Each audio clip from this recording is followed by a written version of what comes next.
Good morning, everyone. In Acts chapter 6, there's a statement that even though God was flowing with power through the church, the widow's needs were not all being met.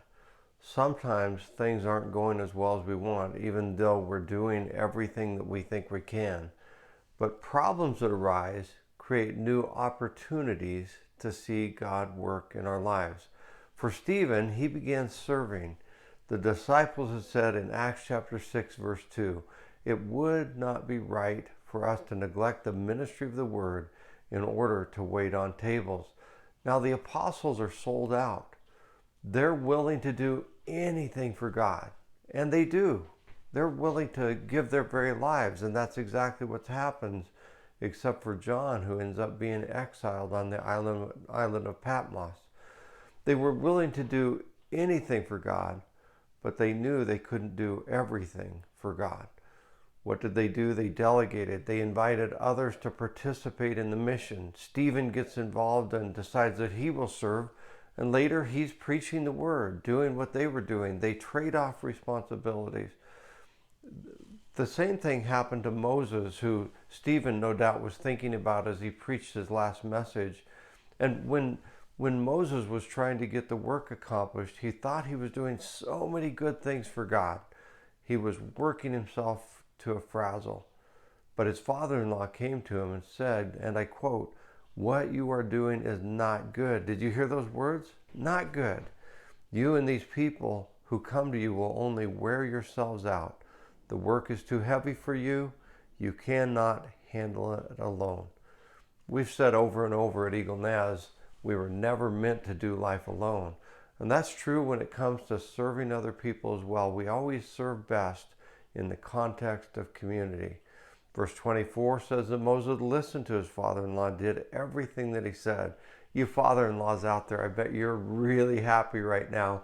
Feel free to use that line on your son-in-laws the next time they disagree on some matter. We weren't meant to do everything on our own. We're meant to work together. We're called to live into our gifts and empower others to do the same. I think that line is so important. We must be willing to do anything, but we can't do everything.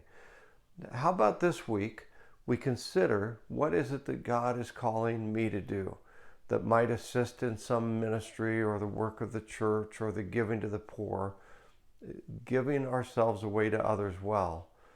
That isn't doing everything, but it's doing the one thing that God has called me to, that I'm gifted for, that I work best in, that fills my cup, that gives me joy. And sometimes, even if we don't feel gifted in something, we still do it because it accomplishes God's mission, and we find out that God used us, or that we love the work eventually, or that God created a new gift in our life. Let's be willing to do everything. Let's be willing to do anything, but not try to do everything on our own.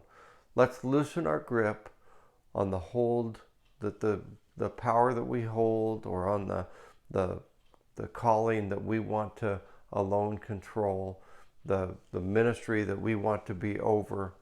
Let's loosen our grip and say to God, like Moses did, what would you have me to do?